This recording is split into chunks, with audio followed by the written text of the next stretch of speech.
Bien.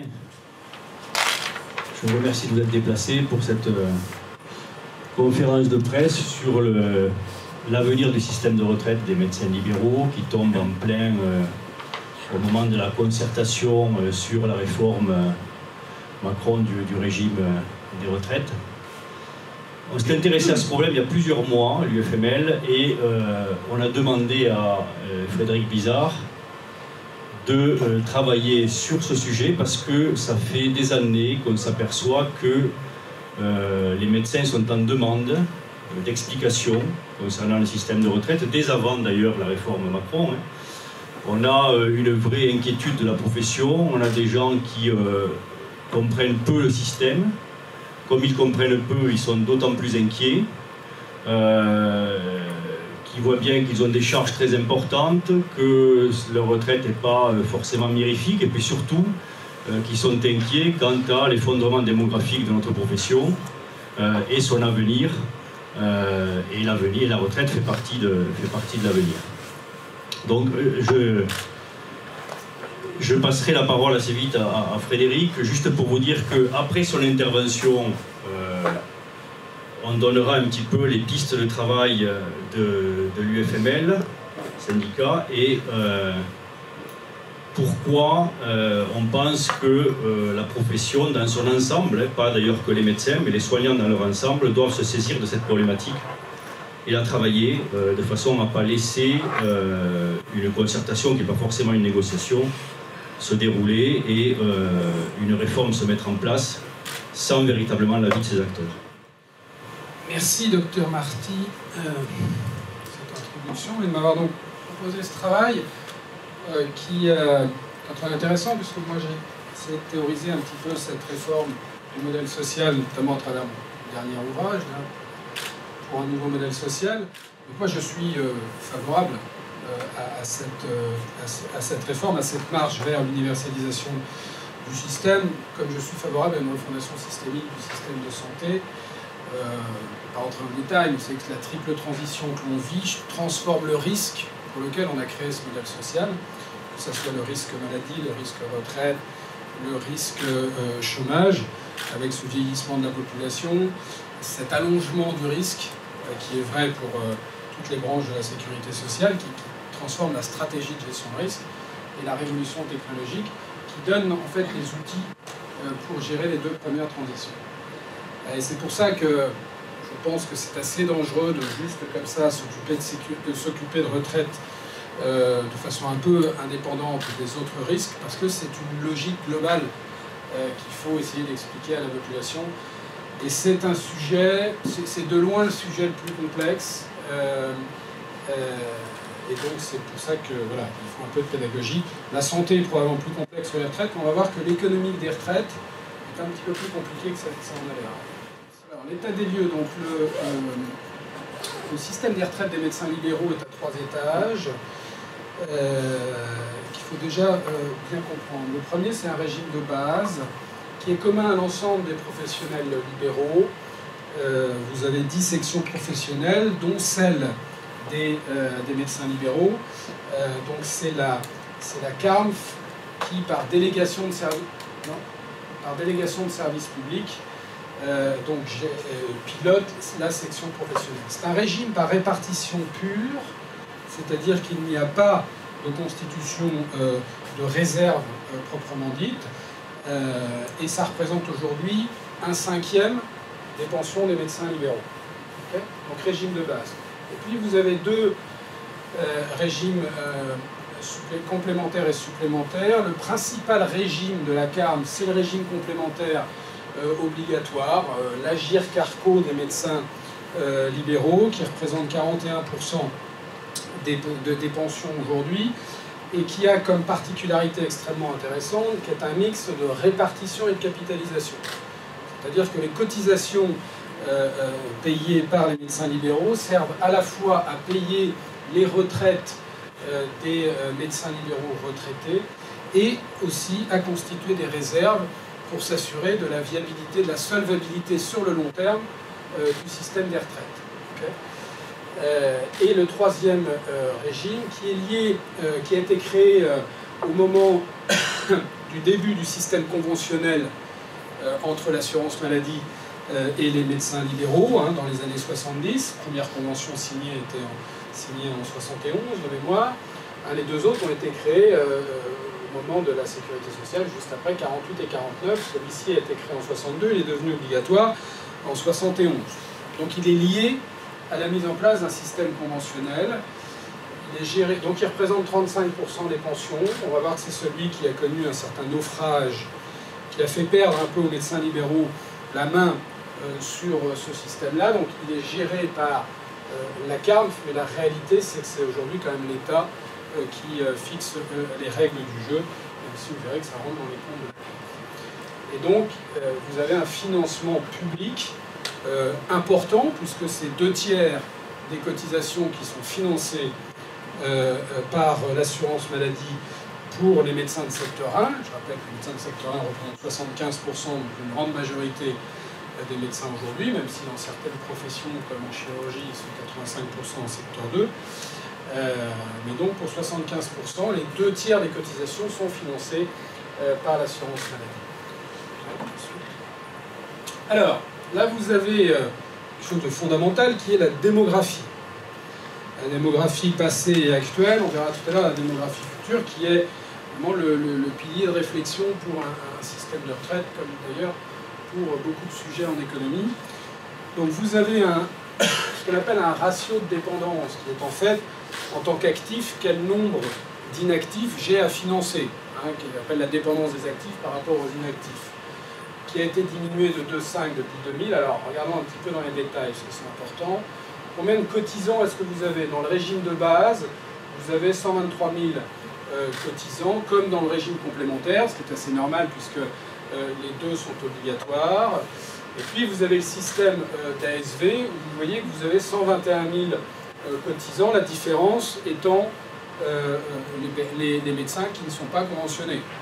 Vous voyez qu'il y a plus de 98% des médecins conventionnés, donc on peut voir que le système des cotisants est presque identique sur l'ensemble des trois étages. Excusez-moi, l'ASV c'est... L'ASV c'est le troisième, c'est l'assurance supplémentaire, ça s'appelle avantage social vieillesse.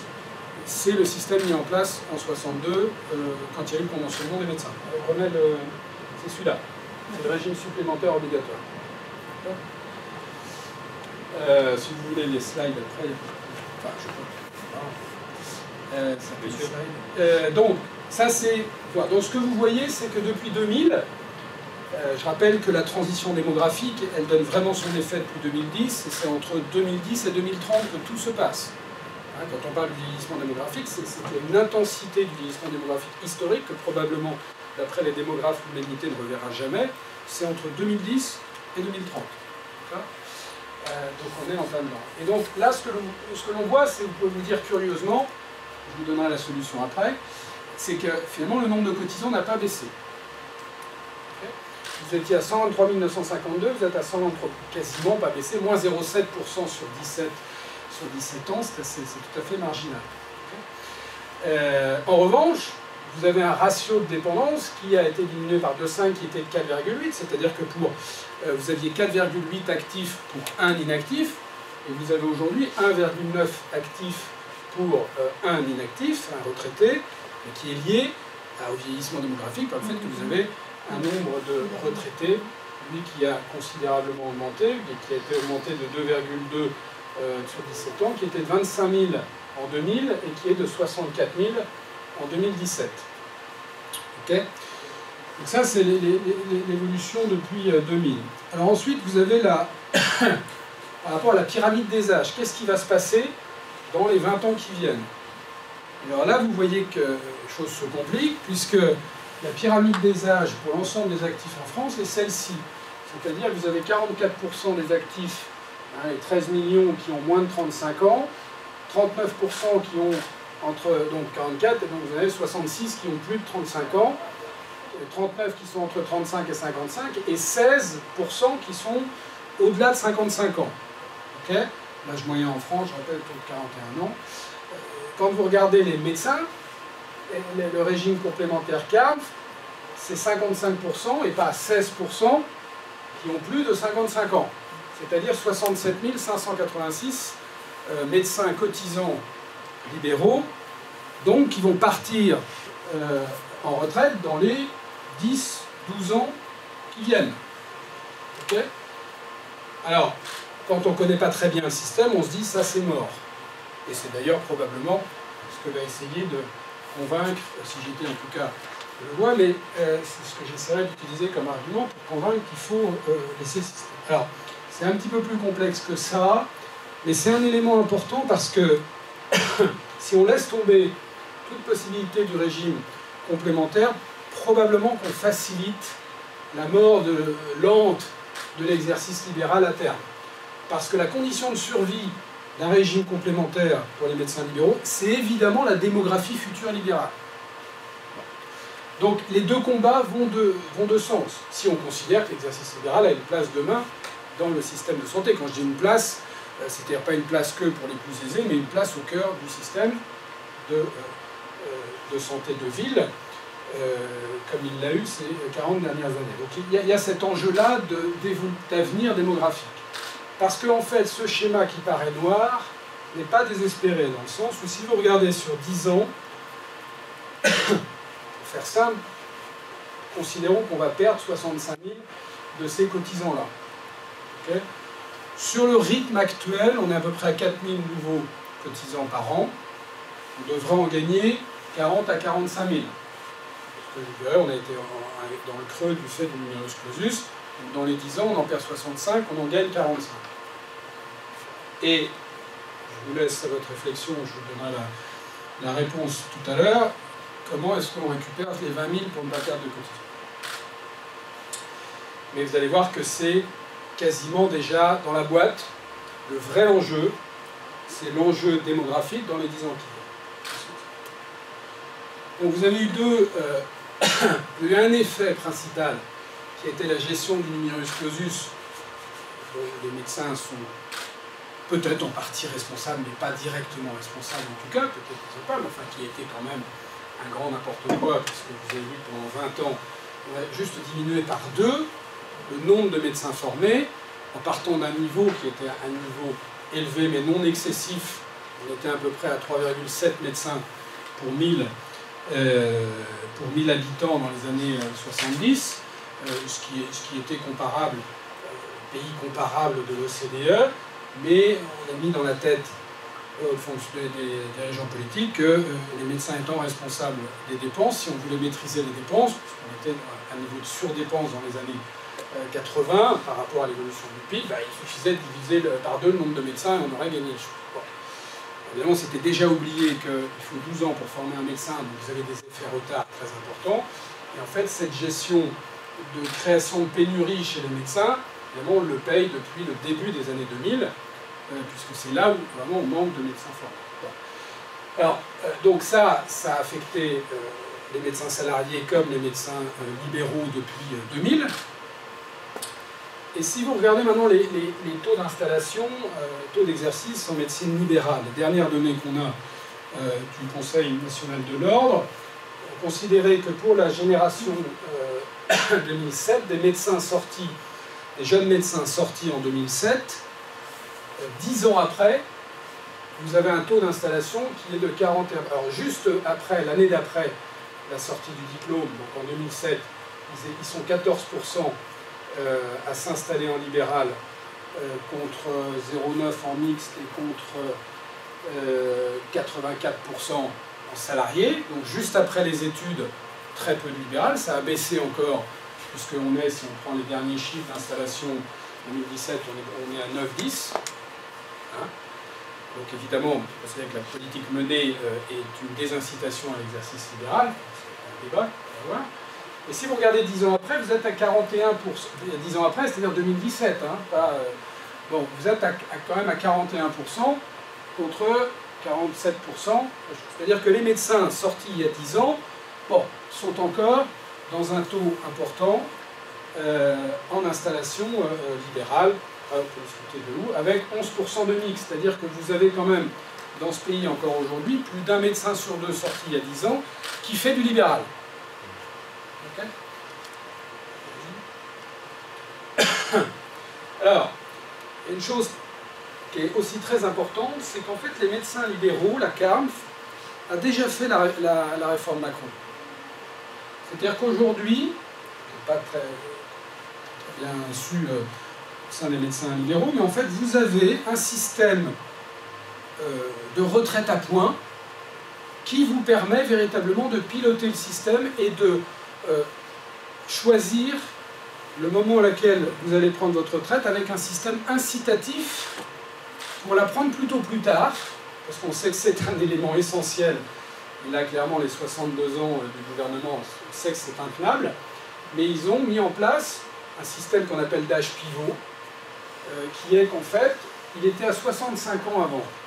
C'est-à-dire que jusqu'au 1er janvier 2017, si vous preniez votre retraite avant 65 ans, vous aviez une décote. Okay, comme vous pouvez le voir, qui était de moins 15% à 62 ans, moins 10% à 63 ans, moins 5, et donc âge pivot aux 65 ans, vous aviez votre taux plein. Et après, pas de surcote. Ils ont mis en place la CARMF, le Conseil d'administration de la CARMF a voté. C'est combien les pourcentages? Moins 15, moins 10, moins 5. Et là, vous êtes à 0 à 65 ans.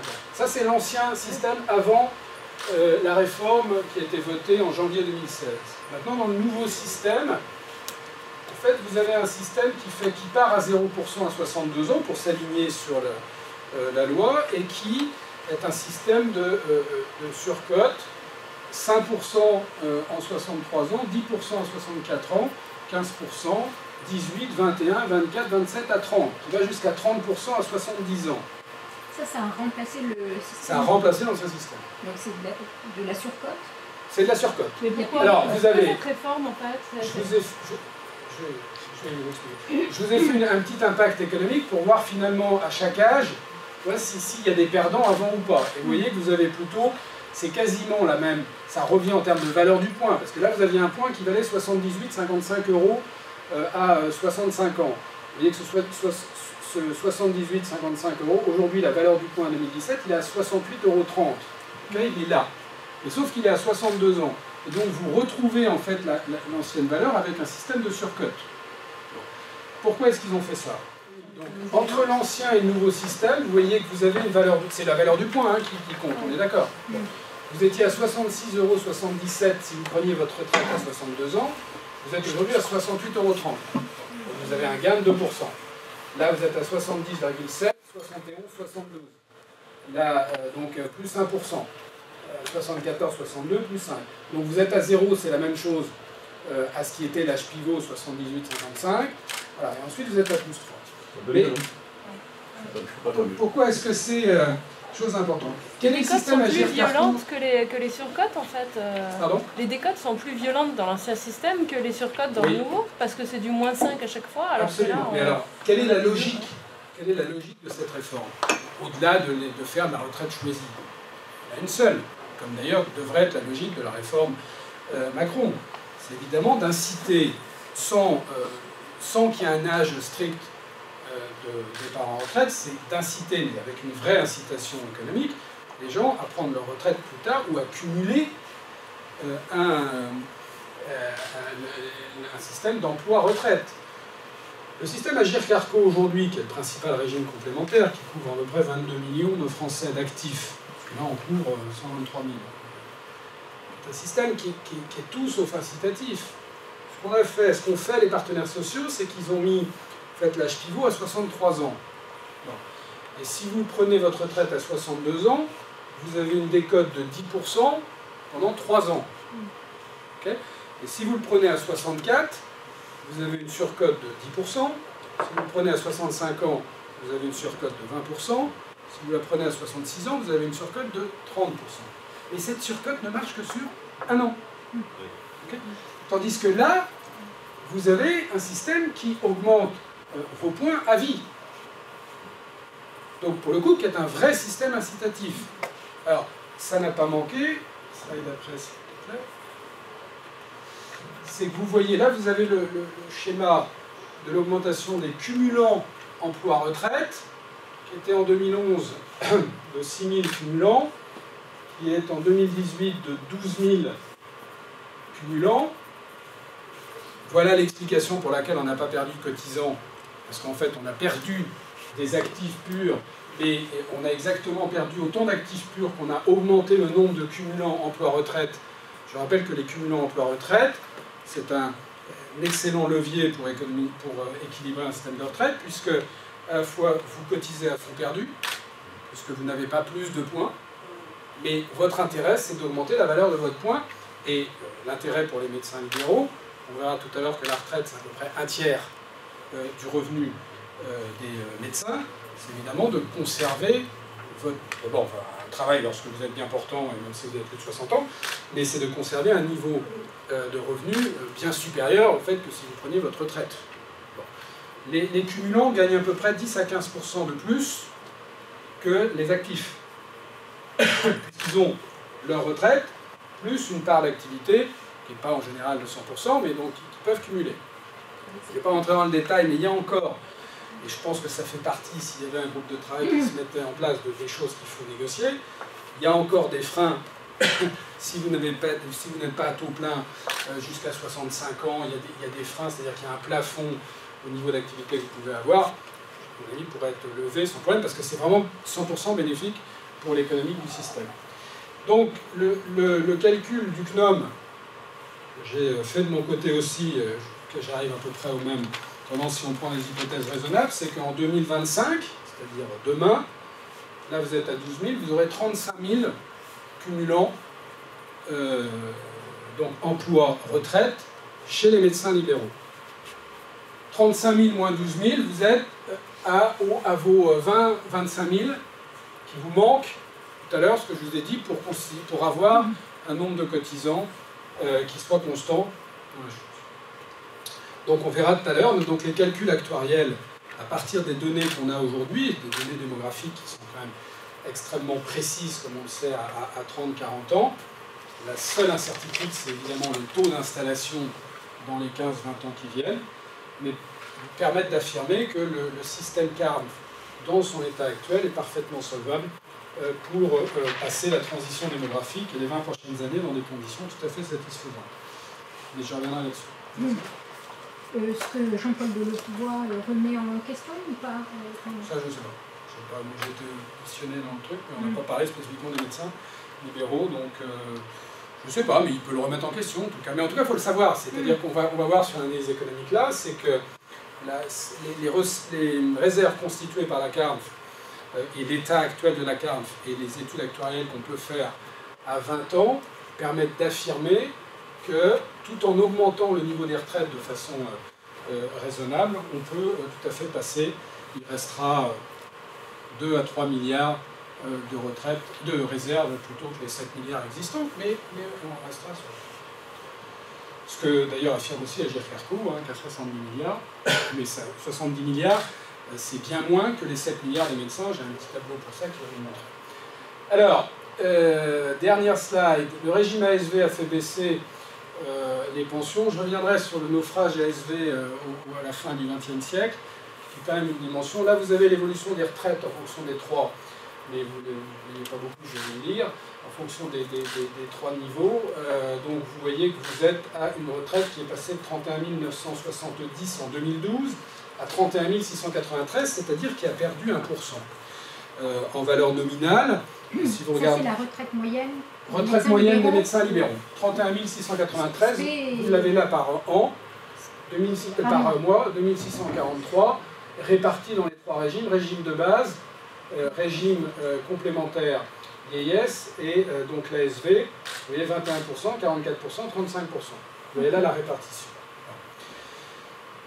Alors vous voyez que déjà, quand on rentre dans la mécanique, Dr Marty parlait d'un peu de connaissance, c'est que voilà, il faut un peu se pencher dessus. C'est pas que c'est compliqué, mais bon, y compris d'ailleurs chez les actifs, ce que je vous ai dit sur les décotes et les surcotes, il n'y a pas vraiment qui le connaît. Bon.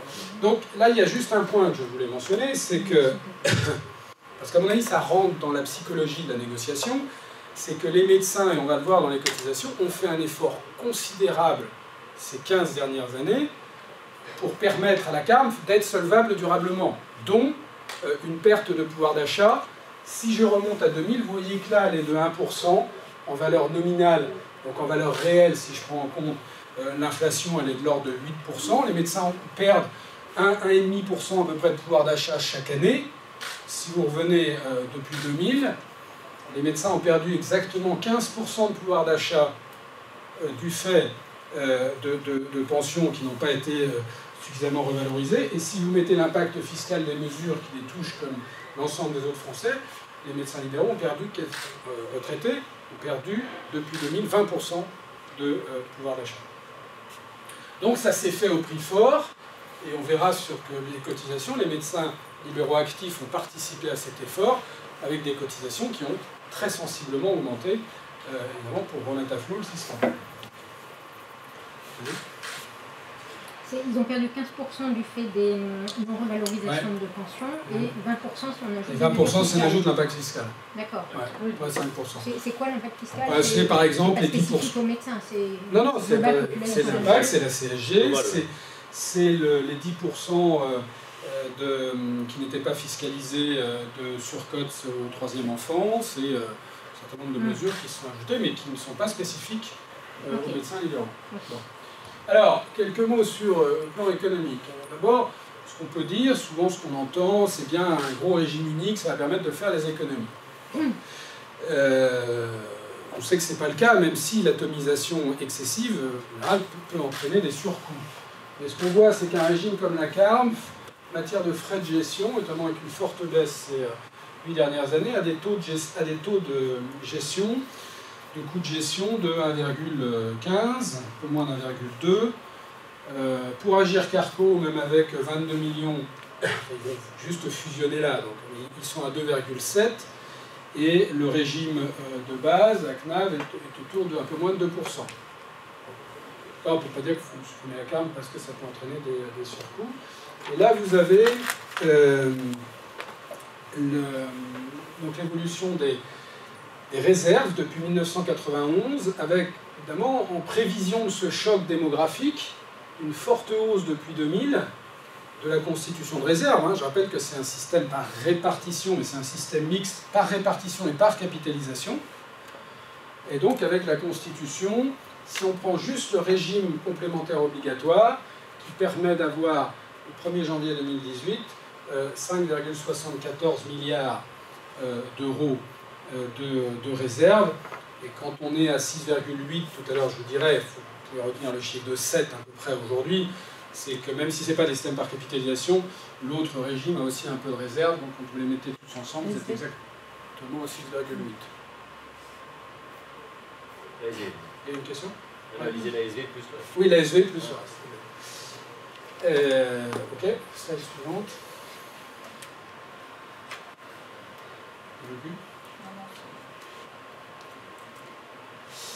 Alors, l'état financier de la CARMF, aujourd'hui.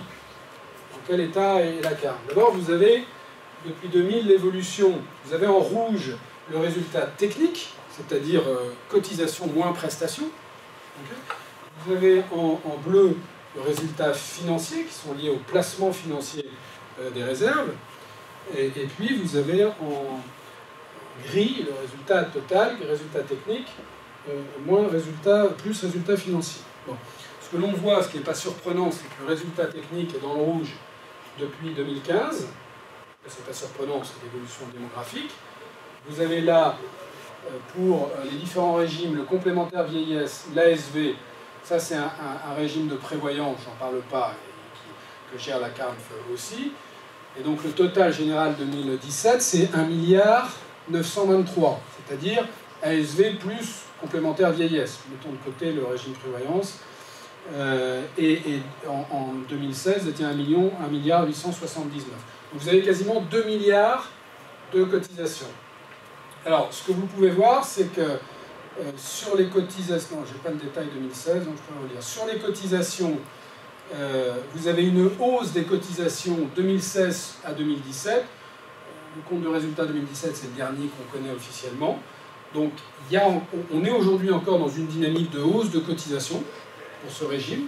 Encore une fois, 1,879 à 1,923 $.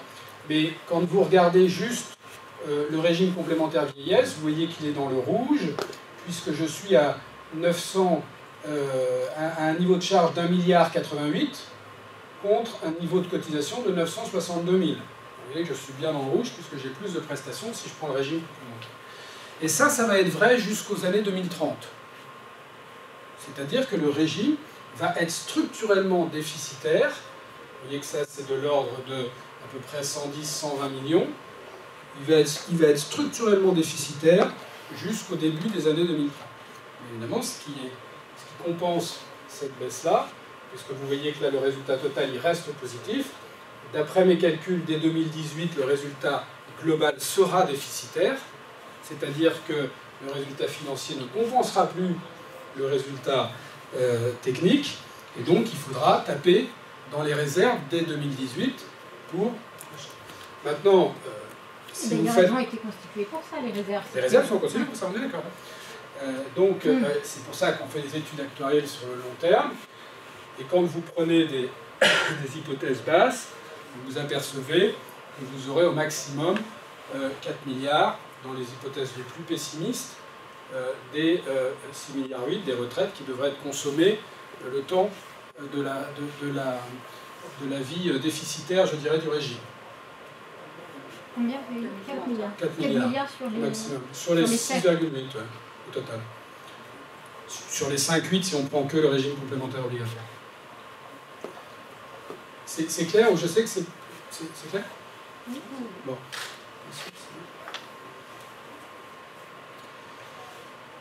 Alors, là, vous avez côté cotisation. Du coup, excusez-moi, est-ce qu'on ne compte pas en dessous des réserves à détenir obligatoirement? Enfin, il n'y a pas une obligation de détenir? Non, vous n'avez pas de... Oui, c'est une bonne question. C'est pas comme les... vous avez, en fonction des prévisions, mais vous n'avez pas de balle 3 ou comme pour les complémentaires santé ou pour les banques. Non, vous n'avez pas. Question. Par contre, vous pouvez très bien savoir, à partir d'un niveau de réserve, c'est bien pour ça que c'est comme ça que la GIR-Carco en général est gérée, c'est qu'on voit bien qu'on n'a pas les réserves pour passer les 2 ans, donc on se réunit pour augmenter les cotisations ou baisser les prestations. Bon. Donc ça, vous le pilotez en fonction de votre niveau de réserve. C'est ce qui s'est passé vers la fin des années 90, où l'État a dû reprendre un peu le contrôle parce que l'ASV était en faillite. On en de l'eau tout à l'heure. Là, vous avez l'évolution des cotisations. Et là, on commence à rentrer dans quelque chose, on va faire simple, mais évidemment, vous avez, même si on va avoir un régime universel, vous n'allez pas changer le fait que vous avez des métiers qui sont très différents et donc dont les systèmes de retraite ont été pilotés de façon structurellement différente. Alors, ce qu'on utilise, hein, c'est simple, c'est des taux de rendement et des niveaux de performance. La performance d'un système de retraite, c'est le taux de rendement multiplié par l'effort contributif. L'effort contributif, c'est la part de votre revenu qui est dépensé dans les cotisations. C'est ça. Bon. Vous le voyez là, il est considérablement différent entre les fonctionnaires. On distingue les fonctionnaires d'État qui ont peu ou pas de primes et les fonctionnaires d'État qui ont beaucoup de primes, parce qu'en fait, les primes ne sont pas intégrées dans le système de retraite. Donc en fait, ceux qui ont une partie, les fonctionnaires qui ont une partie de leur revenu très importante en prime sont défavorisés en matière de retraite. Ils ont moins de retraite que les autres. Bon, ça, on ne sait pas. C'est vos calculs, ça, en fait? Non, non, non. Ça, c'est dans le dossier, vous l'avez, c'est Sapiendo et... D'accord. Il y a les sources.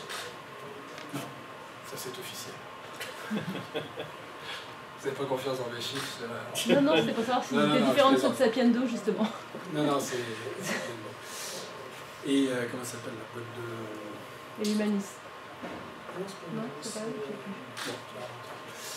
eux. Fonctionnaires d'État, salariés du secteur public, salariés du secteur privé, commerçants, artisans, exploitants agricoles. Nous, ce qui nous intéresse, sont les professions libérales pour comparer. Mais vous voyez quand même qu'en matière d'effort contributif, les professions libérales ont l'effort contributif qui est parmi le plus faible. C'est-à-dire que la part de leur cotisation dans leurs revenus, évidemment, les professions libérales comme les artisans payent 100% de leur cotisation, pas de cotisation employeur et de cotisation salariée, ce qui est une partie de l'explication. Et à la fois, les professions libérales ont leur propre entreprise.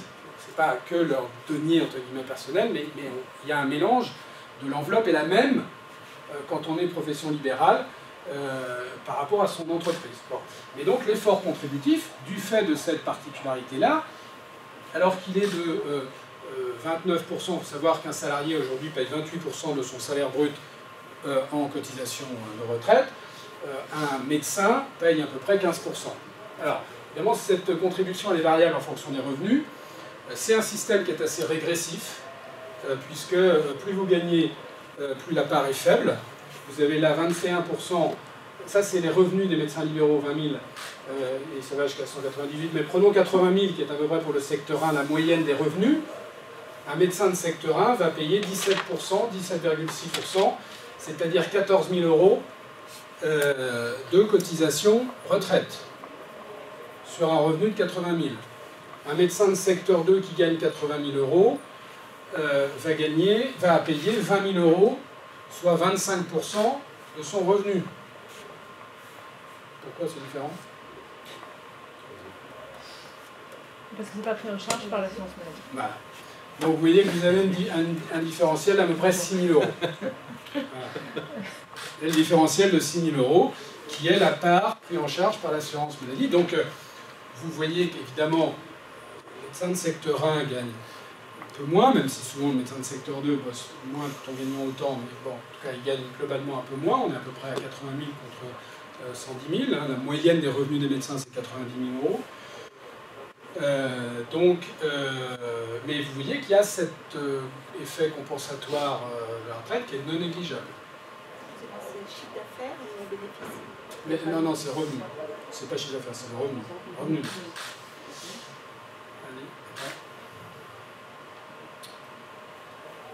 Alors, la rentabilité des cotisations. Là, on a vu l'effort contributif. La rentabilité des cotisations, c'est quelque chose d'assez simple. Ce n'est pas une rentabilité financière, ce n'est pas un taux de rendement interne.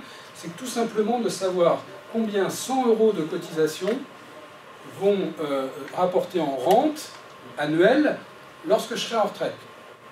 C'est vrai pour tous les régimes, lorsque je mets 100 euros de cotisation, combien j'aurai. Si vous avez un taux de rendement de 10%, c'est quand vous cotisez à hauteur de 100 euros, vous aurez 10 euros chaque année pendant votre retraite. Votre rente sera de 10 euros. C'est comme ça que c'est calculé. En considérant le poids respectif des régimes, parce qu'en fait, évidemment, chaque régime a un taux de rendement. Donc, ce que j'ai fait, c'est que j'ai calculé le poids des différents régimes pour essayer d'avoir une moyenne. Mais vous avez là le taux de rendement. Si vous voulez précisément savoir ce que représente, alors comme vous avez deux tranches, il y a un régime de base 1, un régime de base 2, nous ne rentrons pas dans ces détails-là, mais vous voyez que le régime de base est de l'ordre de 7,53, le régime complémentaire 5,90, ça veut dire que dans le régime complémentaire, quand je mets en 2017 100 euros de cotisation, j'aurai à ma retraite 5,90 euros. Okay, si je mets 1000 euros, j'aurai 59 euros. Et puis vous avez le régime ASV qui, lui, a perdu considérablement, puisqu'en 2005, on était à près de 12% de rendement, il est aujourd'hui à 4,49%. Donc il y a eu une baisse très importante du taux de rendement. Pourquoi? C'est pas parce que ça a été particulièrement mal géré, on verra que c'était le cas dans l'ASV avant les années 2000, c'est du fait de l'évolution démographique. Si vous voulez rendre le système, il a fallu le rendre un peu moins rentable pour garantir sa solvabilité financière de long terme. Bon, alors ça c'est tout simplement une comparaison des taux de rendement des cotisations en fonction de toujours mes 7 groupes de populations différentes, d'actifs. Alors, pour faire simple, quand vous avez un effort contributif qui est faible, vous voyez que vous avez un taux de rendement qui est élevé. Parce que la profession libérale, qui a une contribution relativement faible, de l'ordre de 15% des revenus, mais il y a un rendement des cotisations qui est supérieur. Alors ça c'est en fonction, quand vous avez 3, c'est en fonction des rémunérations. Hein, ça va de 20 000 pour le vert, le bleu vous êtes à 50 000, à 100 000. Okay, donc on voit que pour la profession libérale, vous avez 6,5% de taux de rendement. On a vu que les calculs, on était à 5,5 pour les médecins libéraux. Pas très loin, à 80 000 euros. Donc on se situe bien à peu près.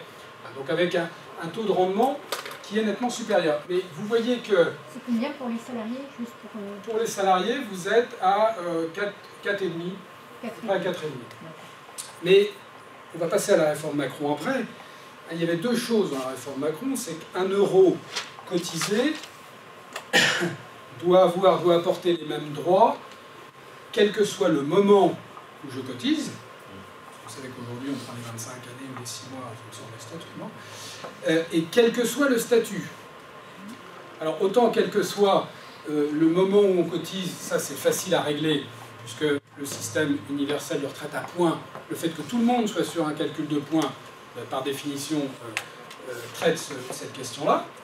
Par contre, la chose beaucoup plus problématique et contestable, c'est que l'universalité, c'est l'égalitarisme. Est-ce qu'il faut absolument que ces professions qui, historiquement, ont des taux de rendement différents et des efforts contributifs différents pour les raisons qu'on a évoquées, est-ce qu'il faut vraiment que demain, le professionnel libéral cotise autant et ait la même retraite que le salarié? Là, c'est beaucoup plus discutable. Donc c'est un premier élément, à mon avis, de la réforme qui est discutable. Il n'y a aucune notion de justice. Il y aura des taux de cotisation différents. Enfin, oui, je ne sais plus quel est son pourrait y terme. avoir différenciés. Il n'y a pas de choix. Remettez l'effort contributif, ça, il n'y a pas besoin de négocier. Mais il y a une volonté de convergence qui est discutable. C'est-à-dire, oui. je ne sais.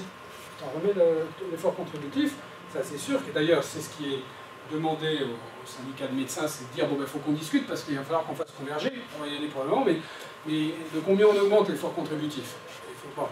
Donc on va y aller doucement, mais je répète que c'est tout à fait contestable de penser, sauf dans un régime là, universel, et si ce n'est plus un régime universel pluriel mais un régime unique. Mais ça a été dit clairement qu'il fallait converger, parce que pour nous, c'est pas tout à fait clair encore. Hein. Ben, c'est les discussions. Mais s'il y a un régime unique, il faut qu'il y ait un taux de rendement d'équilibre long terme qui soit identique. Donc un taux de remplacement qui converge sur le choc. Donc forcément, il y a un effet de convergence qui est important. Donc ça fait l'objet des négos. Les médecins, je crois qu'il y a 3 des réunions, il y en a une première. Et il y a la deuxième, c'est déjà discutons un peu de votre effort contributif. Bon, évidemment... j'ai d'y aller progressivement. Mais mon point, c'est plus de dire, est-ce que ça a un sens économique, une justification économique, qu'un système universel soit exactement la même règle pour tous, quel que soit le type de profession? C'est ça la question. Alors, oui, pour un régime universel qui a les mêmes bases, mais c'est là où on voit quelle est la part de ce régime universel dans la masse assurable totale. On va revenir sur le point de tout à l'heure. Est-ce qu'il faut un seul régime avec les mêmes règles pour tous, ou est-ce qu'on autorise certaines professions spécifiques à avoir un deuxième étage, sans que ça nuise à l'objectif de la réforme, qui est je veux que chacun ait les mêmes règles en matière de système à points, et que je veux quand quelqu'un passe d'un statut à un autre, ça soit extrêmement simple et qu'il ait le même principe de système de retraite. C'est ça qui est important, c'est que c'est l'évolution du monde du travail qui justifie ça, et c'est tout à fait d'accord. Donc, juste un dernier point, là vous avez la performance qui est l'effort contributif multiplié par le taux de rendement des retraites, qui vous donne ça, hein, c'est l'un multiplié par l'autre, vous donne ces résultats. Donc on voit que la performance des systèmes de retraite est très variable, avec comme ça, on peut se dire un système des fonctionnaires qui a une performance élevée, mais c'est pas parce qu'il a un taux de rendement élevé, c'est qu'il y a un effort contributif qui est l'État qui paye, hein. Il faut voir que l'État paye 90% du revenu des fonctionnaires en cotisation retraite, avec un déficit annuel de 6 milliards qui est renfloué par l'État systématiquement. Donc évidemment, quand on fusionne tout ça, ça fait un peu mal. 90%, Là, vous avez dit 90%? oui, les 91 exactement, je crois que tu peux le remettre. Non, d'accord. C'est-à-dire que les cotisations employeurs... 96,7. Pour la Fonctionnaire d'État, 10% de prime. D'accord, et ça, ce 96, c'est le taux d'effort, c'est-à-dire c'est le taux de cotisation, c'est la contribution, c'est la contribution de l'État au système des retraites pour les fonctionnaires d'État avec 10% de prime. Okay. Alors, juste un mot, le naufrage de l'ASV, parce que c'est quelque chose qui peut être potentiellement polémique au sein du monde médical, mais il faut en parler quand même, puisque le système ASV, c'est un système d'abord initialement par capitalisation, donc qui avait, de 60 à 71, qui était facultatif, et et qui a constitué un niveau de réserve assez important avant qu'il soit rendu obligatoire à travers un référendum qui a été assez contesté parce qu'il y avait un peu les réponses dans les questions. Mais en fait, pour convaincre les médecins, probablement aussi pour les inciter à se conventionner, on a mis en place en 70, 71, un système extrêmement avantageux de retraite supplémentaire jusqu'aux années 90. La seule chose, c'est qu'en fait, ils ont tué la solvabilité du système qui s'est retrouvé en faillite dans les années 90. Donc là, il a fallu remettre sur pied le système. Alors là, vous avez l'ASV, c'est commun à 5 professions médicales, les médecins, chirurgiens dentistes, auxiliaires médicaux, directeurs de laboratoire, sages-femmes. Vous avez un système qui est lié à la Convention pour 5 professions de santé, gérées séparément, mais qui reposent sur le même principe. Donc le naufrage n'a pas été partagé par tous. Vous avez les médecins qui sont en bleu. Vous voyez que là, vous avez 1980, et là, vous avez 2004. Donc il a été particulièrement sensible. Ça, ce sont les taux de rendement. Hein. Donc vous voyez qui ont été formidables à 60%. Et on est aujourd'hui, on a vu un peu plus de... Un peu 11%, mais bon. C'est vrai, le directeur de laboratoire. Voilà, alors vous avez après, auxiliaire médicaux, mais bon. Donc, voilà, il y a eu un système qui a été... Alors, à mon avis, ce qu'on peut réfléchir à ça, c'est que, moi, personnellement, je pense que, pourtant, il faut défendre la possibilité d'avoir un régime complémentaire pour la médecine libérale, parce qu'ils ont la masse assurable, ils ont des spécificités, sans nuire à la réforme, mais autant je pense qu'il faut repenser ce double système, ASV, régime complémentaire obligatoire. Tout ça date il y a déjà très longtemps, et dans une nouvelle organisation, je vois mal comment on laisserait intacte cette organisation-là. Okay. Donc là, vous avez le sauvetage du système, donc il s'est aussi payé pour les retraités, puisque vous voyez que l'ASV était de 10 000, a été stable, la pension versée par l'ASV 10 851 en 2000, 10 960, donc avec une perte de pouvoir d'achat considérable, et donc une évolution de la retraite qui a été quand même plus que maîtrisée et faible sur ces 7 dernières années. Alors, donc, la réforme Macron, c'est nous créerons un système universel de retraite où un euro cotisé donne les mêmes droits, quel que soit le moment où il a été versé, quel que soit le statut de celui qui a cotisé. Donc, un régime universel de retraite à points, ce que l'on sait aujourd'hui. Uniformiser les règles actuelles qui diffèrent en 42 régimes distincts. Le taux de cotisation et les conditions d'âge pourraient différer selon les professions. Un engagement présidentiel de maintenir l'âge de départ à la retraite pendant le quinquennat à 62 ans. Ça, c'est... je ne sais pas comment ils vont gérer ça, mais c'est juste... soit c'est très cynique en disant, mais de toute façon, à 62 ans, vous pouvez la prendre, mais le niveau du point sera tellement faible que on le fait. Et encore une fois, si le système incitatif est celui de l'Agirc-Arrco, enfin, je ne sais pas si ça va en inciter beaucoup, mais avoir une surcote sur 12 mois est quand même quelque chose qui, en tout cas, le système mis en place par les médecins libéraux est beaucoup plus efficace. On le voit déjà avec le nombre de cumulants. Voilà, ils sont dans le malus, les salariés, comme on sait. C'est curieux aussi parce que de parler, alors la CFDT a remis en cause un peu la surcote, la décote de 10%, mais de maintenir la retraite à 62 ans avec une décote de chose, et quand même, va être compliqué à mon avis. Donc, assise à 3 passes, alors ce que l'on sait dernièrement, hein, c'est qu'il y aurait le régime unique de base, dont l'enjeu important, c'est de savoir la quantité de masse assurable qui va être intégrée dedans. Est-ce qu'on a quasiment tous les revenus, ou est-ce qu'on a une partie de ces revenus? Bon. Là, il semble, je rappelle que le régime de base, il a une assise principale de cotisation qui est à 1 pass, aujourd'hui pour les salariés. L'assiette de cotisation du régime de base serait portée à 3 passes. Un pass, c'est 39 000, donc un plafond de sécurité sociale, c'est 39 642, un truc comme ça, donc un peu moins de 40, considérons 40, soit environ 120 000 euros. Ça, c'est le choix qui semble avoir été fait. Alors, ce qui élimine toute possibilité, ou en tout cas toute possibilité intéressante, de pouvoir avoir des régimes complémentaires structurés sur une base d'une solidarité professionnelle à l'échelle d'une profession qui a une organisation commune, se le faire. Et l'idée du gouvernement, c'est de dire au-delà de 120 000, je laisse la capitalisation opérer. D'accord ? Alors, il y a un grand flou sur le pilotage du nouveau système, puisque vous savez comme moi que le régime complémentaire principal à GIRCAFO, et les opérateurs sont des institutions de prévoyance, c'est quand même 75 milliards d'euros.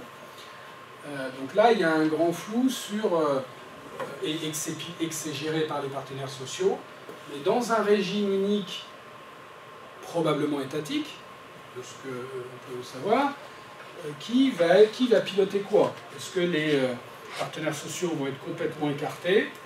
Évidemment, ça sera le cas pour les médecins libéraux, en tout cas, qui n'auront plus le droit au chapitre, puisqu'ils seront intégrés dans ce système-là. Donc, qui seront les opérateurs du futur système de retraite? L'État sera-t-il le seul opérateur et le seul pilote pour gérer et distribuer la retraite de 99% de la population? On considère que le solde touche 1% de la population, c'est à peu près 600 000 personnes. Y aura-t-il un seul opérateur et une gestion partagée avec les corps intermédiaires? Aujourd'hui, ça reste des questions ouvertes. Qui sont évidemment, pour moi, en tout cas, je pense que les questions de gouvernance qui sont des questions essentielles. Et on peut penser que la stratégie du gouvernement, c'est de les mettre sur la table au dernier moment, de façon à ce qu'il y ait assez peu de temps de réaction possible. Un plafond de cotisation à 3 passes condamne les régimes complémentaires et la solidarité professionnelle. Alors, là, on peut se dire, so what?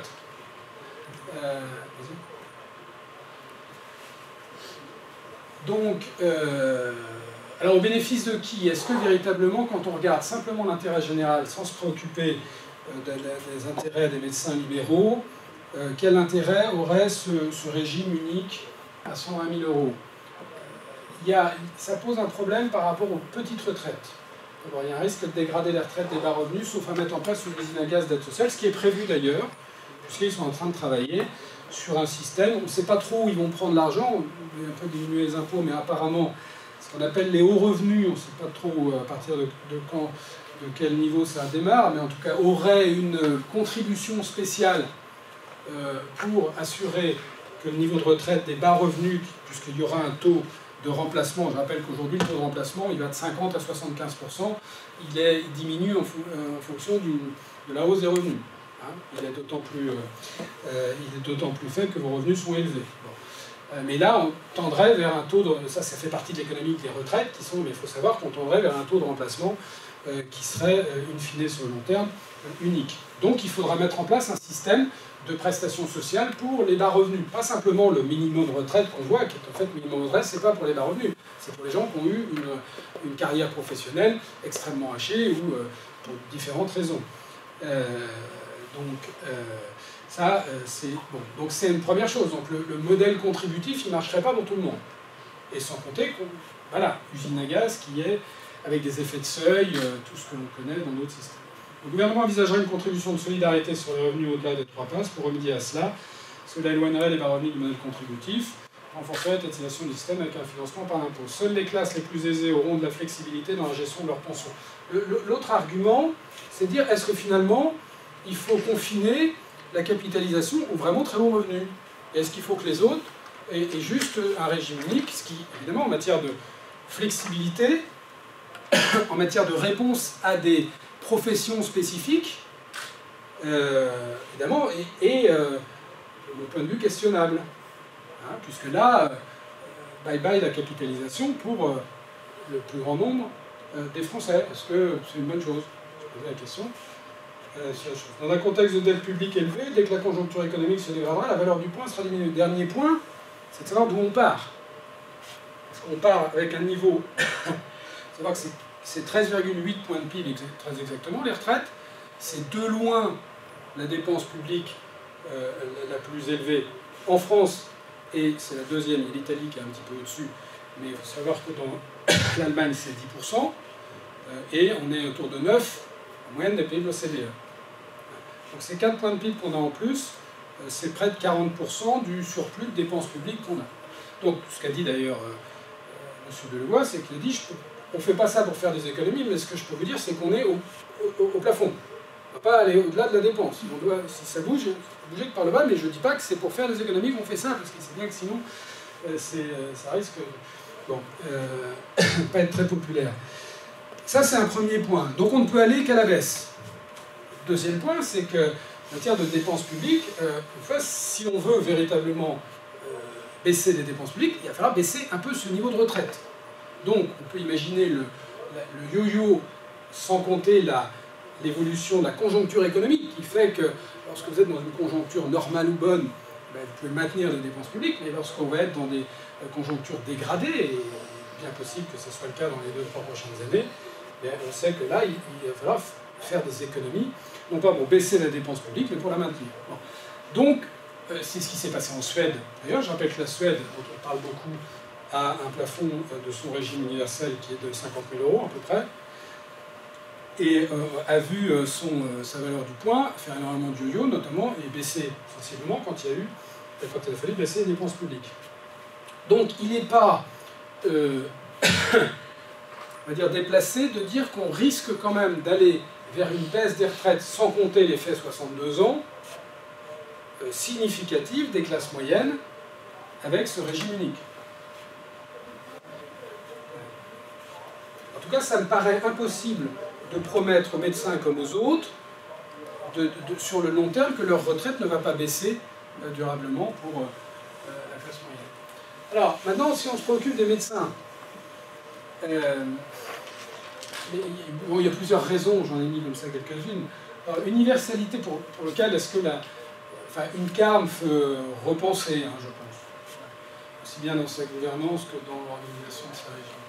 Universalité sans égalitarisme pour le bien commun. Un régime unique étatique serait la garantie future d'un système d'assistance sociale pour la classe populaire et une baisse de qualité de vie pour la classe moyenne. Un régime de base à 50 000 € est dans l'intérêt général. Donc moi, c'est le premier argument, c'est de... voilà, avant de défendre notre chapelle, il y a quand même une question de fond qui se pose sur votre schéma d'organisation du système universel.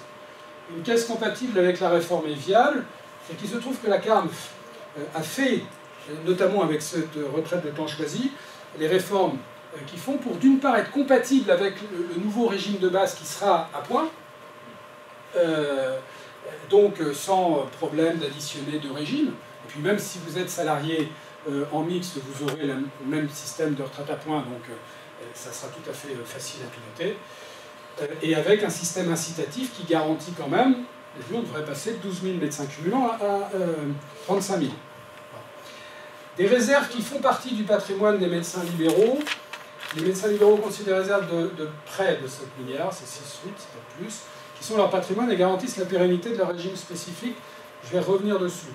Ça, c'est l'élément, à mon avis, dont on va beaucoup discuter, parce que ça, tout ce que j'ai dit avant, c'est sûr que quand on ne s'est pas penché dans le dossier, pas beaucoup de médecins qui vont aborder. Mais par contre, ces retraites, tout le monde comprend qu'il y a 7 milliards, c'est à nous, voilà, on ne va pas se le laisser.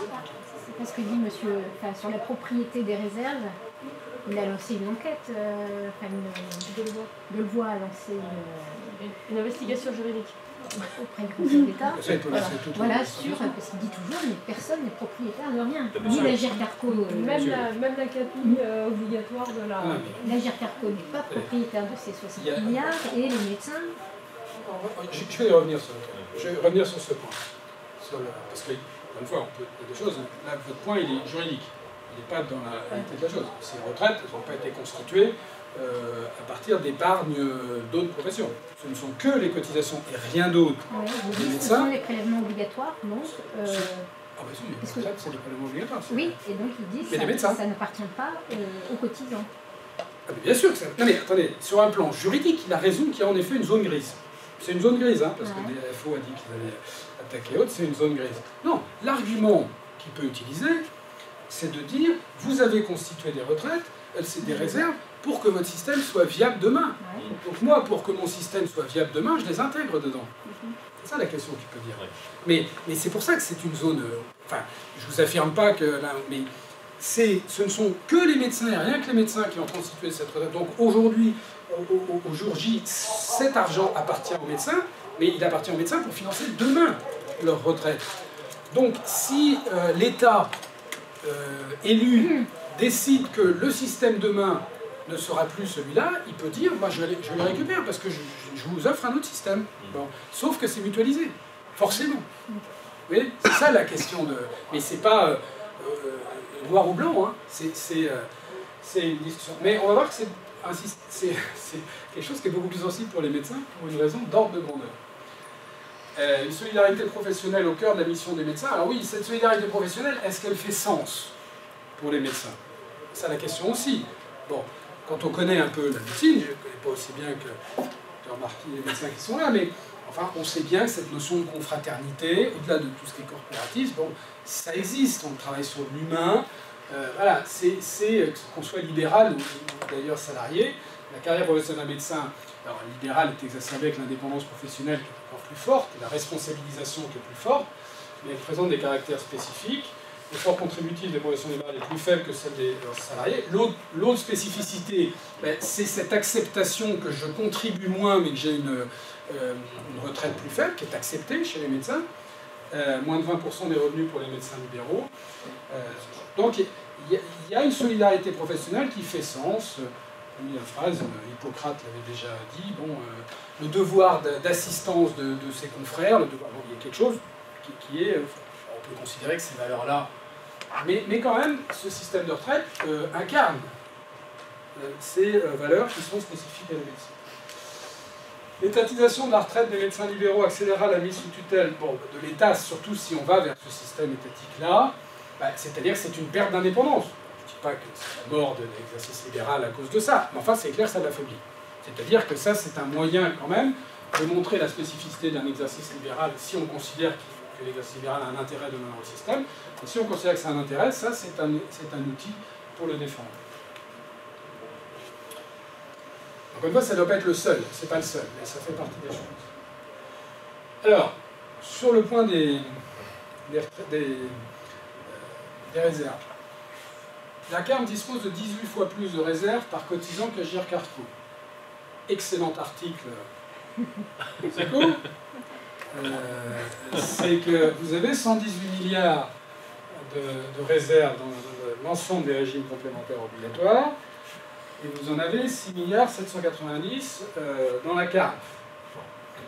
Vous avez 123 000 cotisants contre à peu près moins de 24 millions.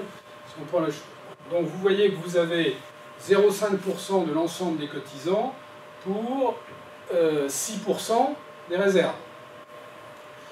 Et donc quand vous regardez les réserves par cotisant, c'est ce ratio-là à mon avis qu'il faut prendre, vous voyez que vous avez 55 000 € de réserve par cotisant chez les médecins, contre pour la Agirc Arrco 3 000 €. Les médecins sont ceux qui, par tête de cotisants, ont de loin le plus de réserves. Donc, voilà, c'est clair que c'est un régime, mais à mon avis, qui encore une fois, va certainement exacerber toutes les passions, mais je pense que l'État va s'en servir pour lâcher une fois sur ces réserves, parce que vous pouvez très bien les redistribuer sous forme de capitalisation à 50%, et je pense que l'État va jouer là-dessus aussi bien pour la Agirc Arrco. M. Pillet de FO a commencé à, il faut dire les armes, le commissariat marie les réserves des régimes avec l'idée d'un régime unique, s'il récupère de l'excellent article que j'ai trouvé, s'il récupère toutes les réserves, nous attaquerons en justice. Bon. Parce qu'en fait, c'est un point juridique. Chacun peut défendre. La réalité, c'est que cet argent cette réserve ont été constituées par l'argent des cotisants, personne ne peut le nier. À qui exactement ça appartient dans le futur? Ben, manifestement, il y a une image.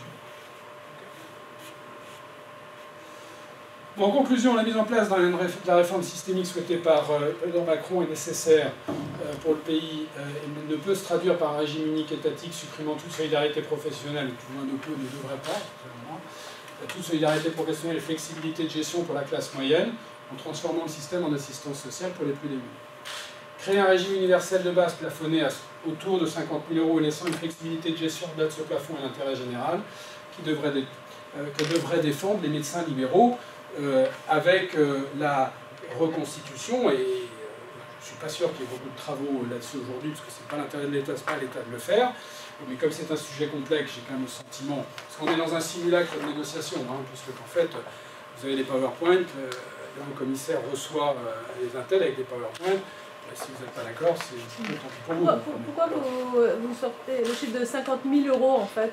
Ça fait référence à quoi? Un taux de remplacement de combien pour 120 000 euros? C'est-à-dire, c'est surtout en fonction mais ça, c'est à discuter.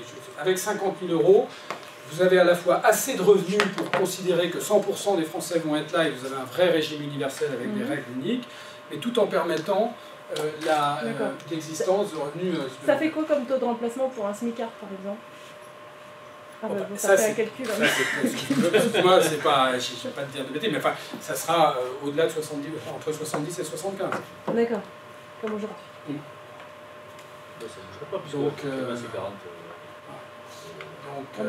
Donc ça, c'est tout ça, la mise en place de... Mais en fait, pourquoi est-ce qu'ils n'en veulent pas? C'est tout simple. C'est parce que, à mon avis, qui est une vision erronée, mais tout ça, c'est pas. C'est qu'en fait, ils se disent, il y a un mélange de ce que je dis là, entre universalité, unicité, égalitarisme.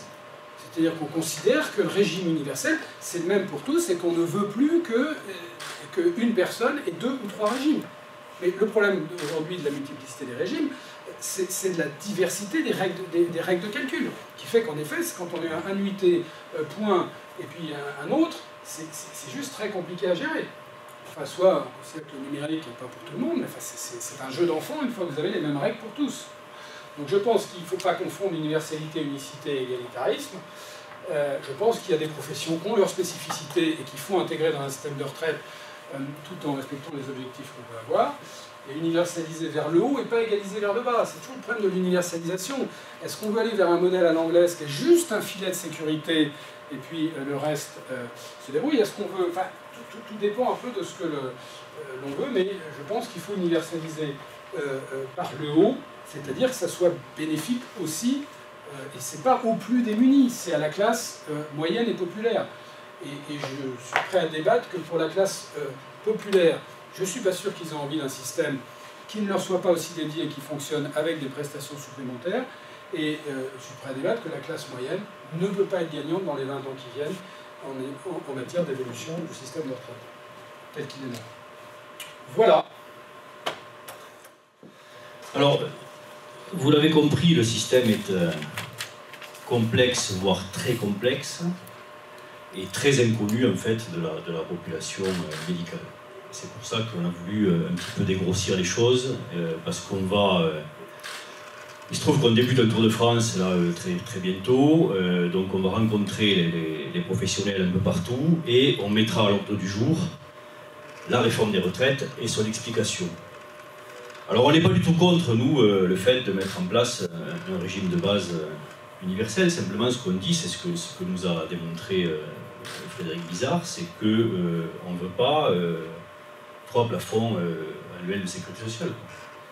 Et on ne veut pas la disparition de nos régimes complémentaires parce qu'on craint une chose, et le passé nous a montré qu'on est assez fondé à le craindre.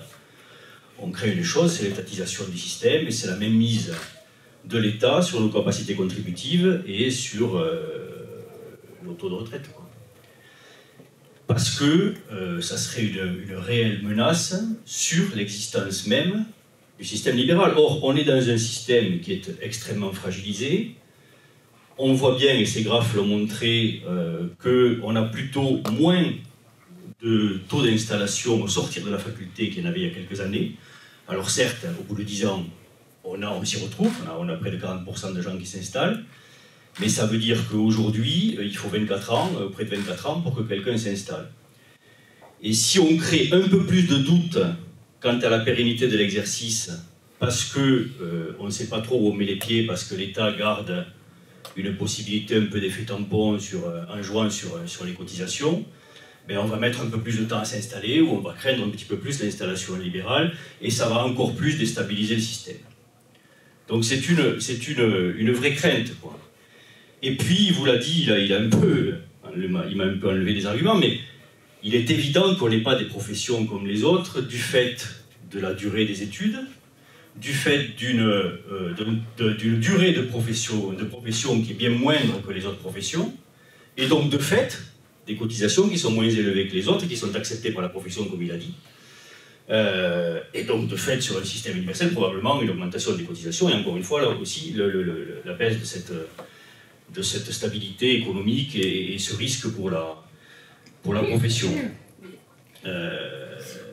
Oui. Dans la réforme de la santé, là, telle qu'elle est prévue, il est question d'aller vers des exercices mixtes, y compris donc, les hospitaliers qui auraient une part d'activité libérale, et donc on peut supposer que ce serait des cotisants. Oui.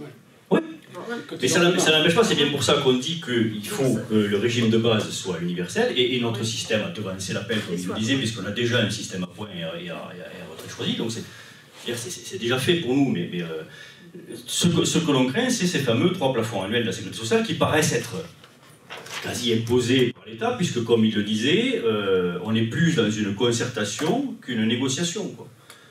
On a des séances qui sont définies là, dans le temps, là, sur les 6 mois qui viennent, et voilà, on présente des slides, on présente des jolis PowerPoint, et puis on dit, voilà, on va vers ça, et discuter à l'intérieur, quoi. Donc c'est pas... Ce point-là est un point qui est important, c'est que vous avez raison, c'est qu'en plus, ça devrait un peu renforcer la démographie d'exercice libéral demain, parce qu'avec le virage ambulatoire, mais encore une fois, si on le permet, parce qu'on entend quand même souvent que hors de maisons de santé avec un exercice salarié, point de salut, donc c'est à la fois contradictoire. Mais normalement, l'exercice mixte des hospitaliers devrait se développer. Donc des cotisants libéraux. Ouais. Et fort heureusement d'ailleurs. Ouais. Fort heureusement on sait très bien que ce qui va différencier nos professions dans les années qui viennent par rapport à tout ce qu'on a connu, c'est justement le fait qu'il y ait des passerelles entre le privé, le public, le privé, les activités mixtes, etc.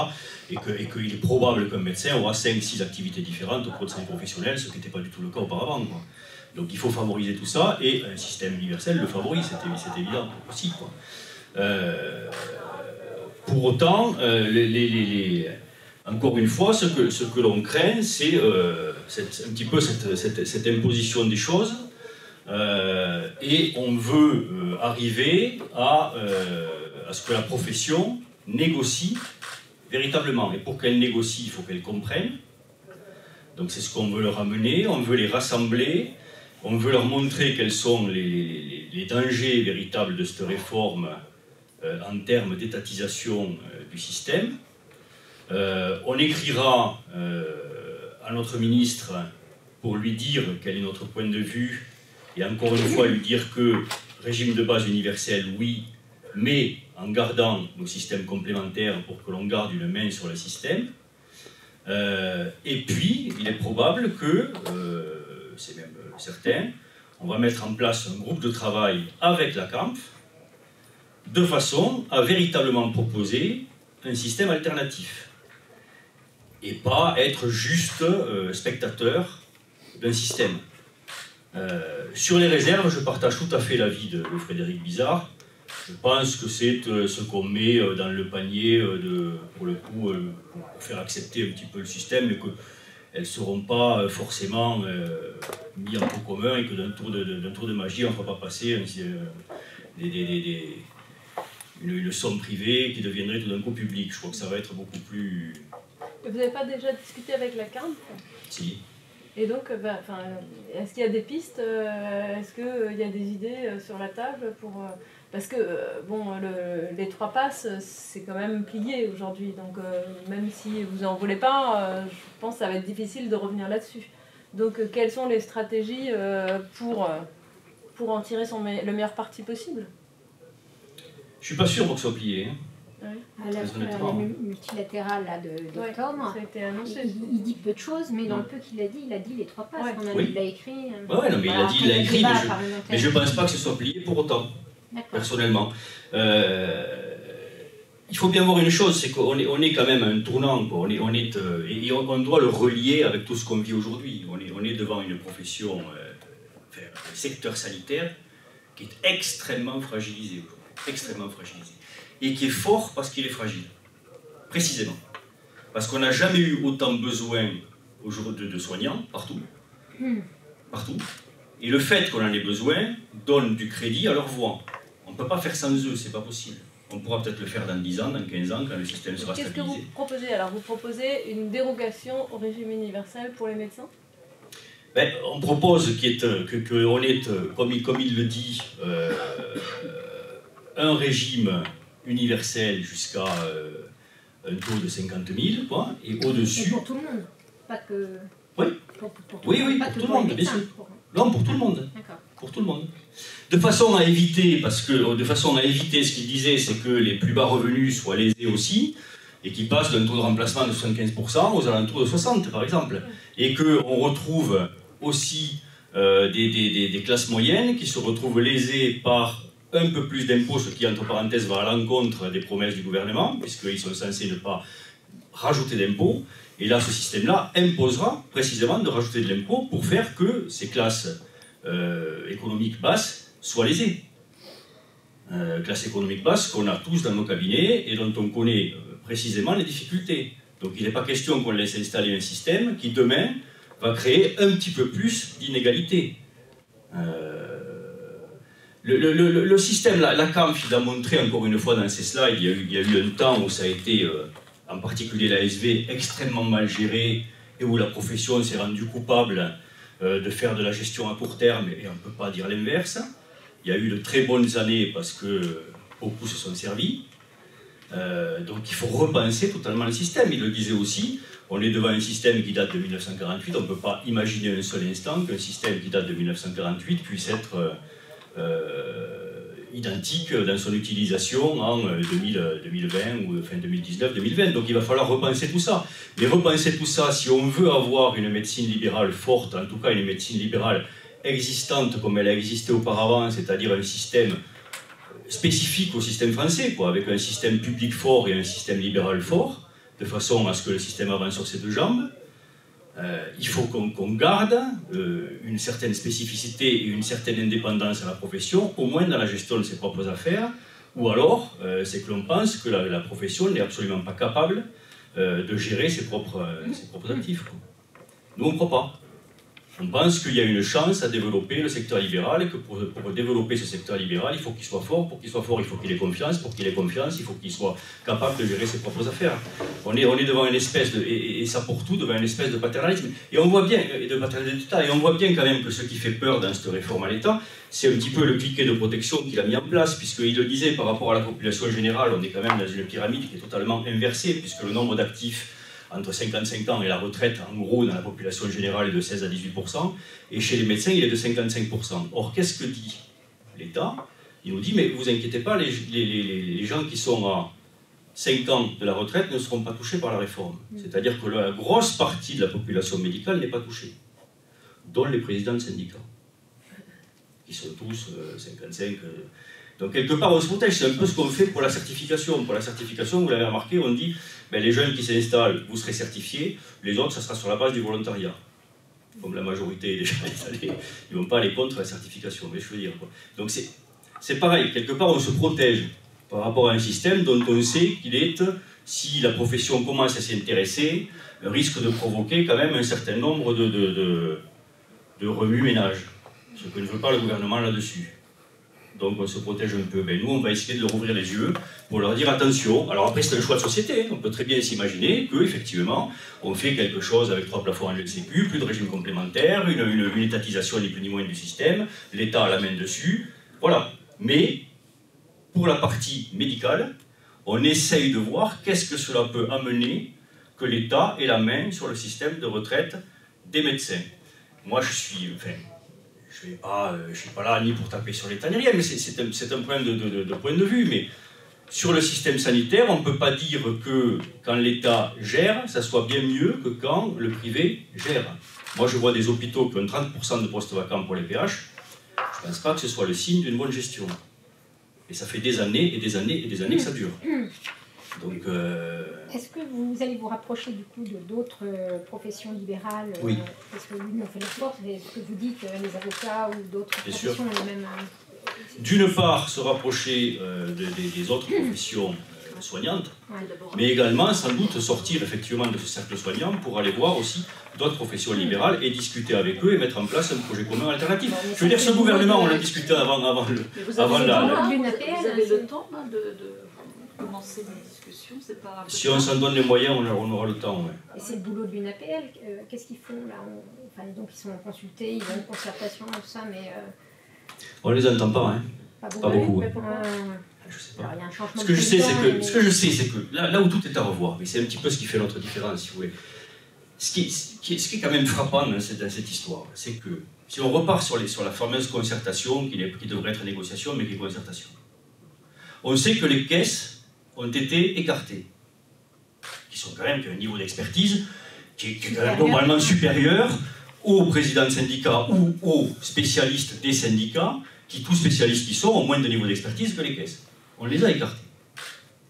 Donc on a mis en place un système où ces gens-là discutent, écoutent ce qu'on leur dit. Mais la profession en dessous n'est absolument pas au courant de ce qui se trame. Or, je vous rappelle quand même que normalement, un syndicat, c'est l'émanation du terrain. Mais Delevoye, il voit quand même la carte. Delevoye. Ont été écartées. Oui, il les a vus, mais je peux vous garantir qu'ils ont été écartés. Ils n'ont juste qu'un aspect de conseil technique, mais dans le conseil technique, ils ne sont pas véritablement dans la concertation, quoi. Donc c'est quand même très préoccupant cette histoire-là. Et après, moi, le deuxième effet qui se coule, ce qui me préoccupe, c'est que, et ça on l'a avec les retours terrain, la profession n'est absolument pas au courant. Or, ce sont leurs syndicats qui discutent. Donc si leurs syndicats discutent, logiquement, la profession devrait être au courant. Parce qu'ils devraient, eux, représenter la voix du terrain. Et on n'a pas ça. Mais je ne leur tiens pas grief. Encore une fois, on est devant un système qui est extrêmement complexe. Et on est devant une discussion qui est extrêmement rapide. Et ça, c'est fait exprès. Je veux dire, on va très vite. Et où rien n'est tranché. C'est pas non plus les syndicats de médecins qui discutent, en fait. C'est pas non plus les syndicats de médecins. Non, c'est tous les syndicats. Non, c'est les dentistes, c'est les sages-femmes, c'est les... Non, mais est-ce que l'UNPS peut avoir un rôle de retraite? Oui. Les syndicats professionnels, c'est les syndicats de... Elle a peut-être plus de moyens de... Mais je pense que tout le monde peut avoir un rôle si tant est, et c'est notre rôle là à nous, si tant est qu'on veuille bien regarder quels sont les réels dangers et les réels avantages de cette réforme. Là, on nous tient et on nous met un chronomètre dans les mains. Encore une fois, c'est l'État qui a déterminé le calendrier, c'est l'État qui détermine qu'est-ce qu'il y aura dans les réunions, et on est dans une espèce de course où on va à fond vers un mur qu'on n'a pas choisi.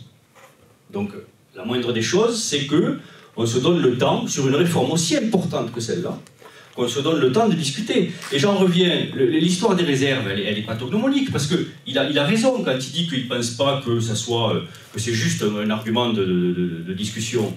Parce que la réserve, c'est one take. On l'applique une fois, c'est fini. Les 3 passes, c'est à vie. Donc moi, je suis l'État, je vais lâcher le one take pour remporter le à vie. C'est l'évidence, quoi. Donc c'est là-dessus qu'il faut se pencher. Or, moi, quand je regarde mes confrères syndiqués, aujourd'hui, la seule chose qui les fait bondir, c'est les réserves, les réserves, les réserves. Alors que c'est pas ça le réel danger.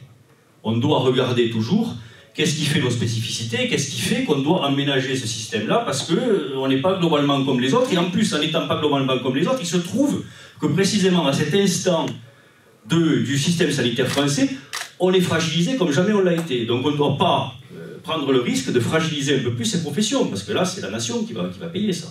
Alors moi, il y a 2 spécificités que je voudrais savoir comment elles peuvent être prises en compte. C'est que les médecins, généralement, remboursent un frais professionnel pour l'achat de leur cabinet. Donc leur demander de cotiser autant que les salariés sur la retraite, comment ça peut être absorbé, alors que les salariés n'ont pas de frais professionnels. Donc, et deuxièmement, comment est-ce qu'on prend en charge la durée des études, 12 ans d'études, qui fait que qu'est-ce que vous proposez pour prendre en compte ces 2 spécificités, puisque dans un système unique,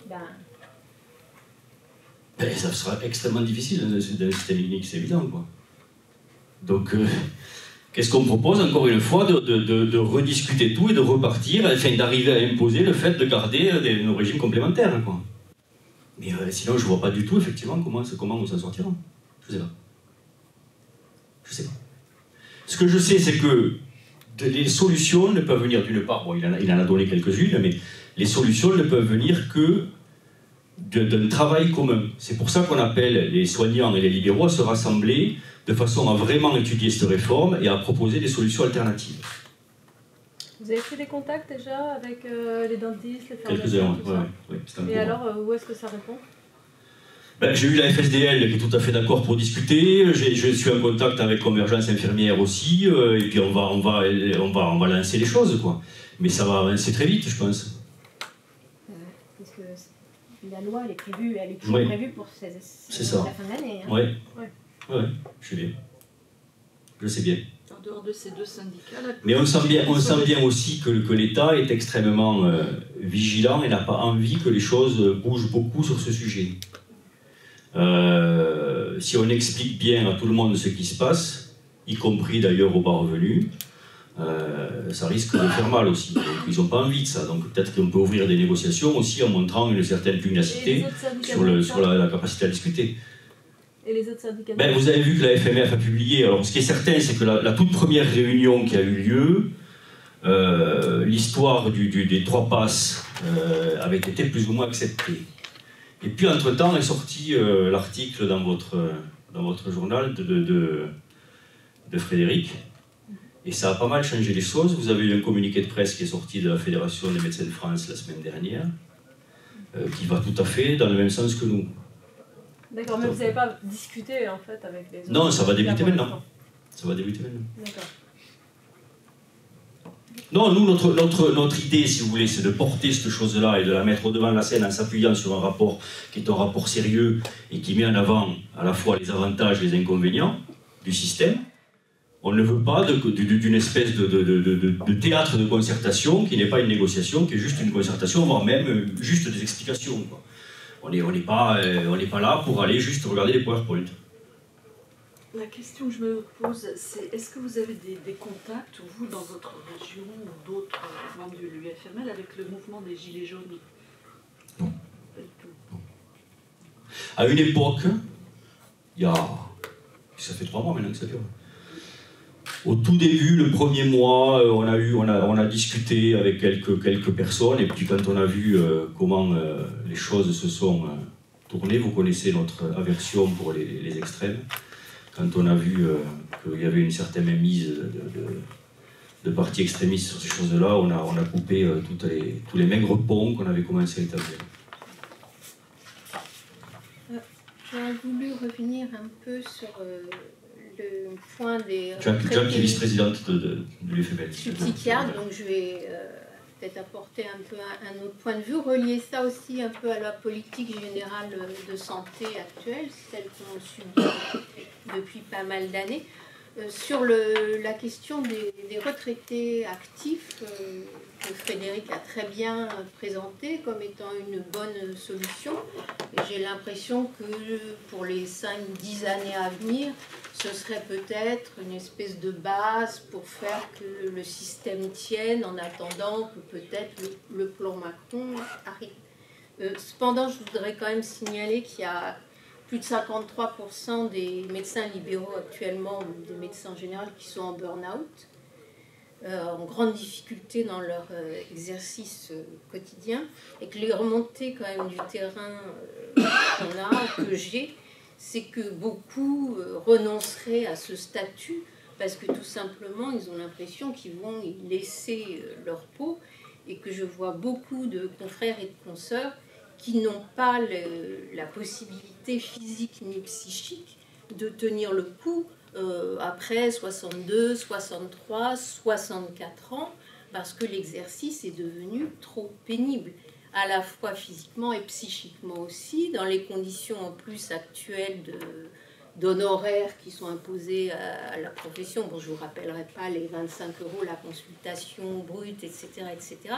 Ce qui fait que beaucoup de médecins, autour de la cinquantaine, 55 ans, sont déjà un petit peu au bout même de leur rouleau de possibilités à travailler. C'est votre ressenti ou vous vous appuyez sur non, des c'est pas études? mon ressenti, c'est les chiffres, c'est les retours du terrain.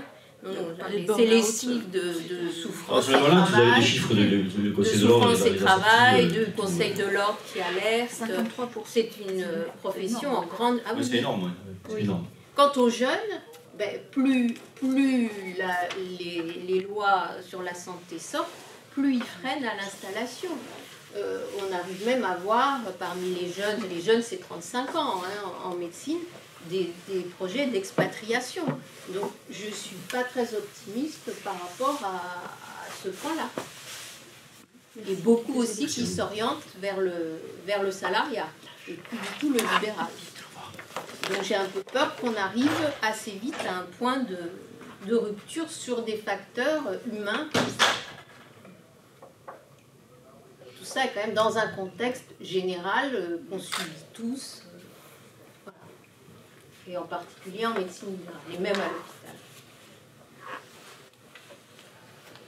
Voilà. Après, il y a le point que Frédéric soulevait qui est important aussi, c'est le rapport à l'article 56 du Code de déontologie et au fait que les médecins se doivent assistance à l'adversité et qui est très très en lien avec l'existence d'un régime complémentaire et avec la prévoyance vieillesse, etc. Quoi. Qui cotisent à perte, oui. Mais qui le font. Donc on prête serment là-dessus, quoi. Et le fait d'enlever cette partie-là n'est pas sans conséquence aussi. Parce que là, actuellement, vous parlez de, effectivement, la CAMF reverse, par exemple, en cas de décès du conjoint, ce genre de choses. Ouais, bien sûr. Et on ne sait pas du tout ce que ça deviendrait. Ouais, d'accord. Ça fait partie des flous de cette réforme, quoi. On ne sait pas du tout.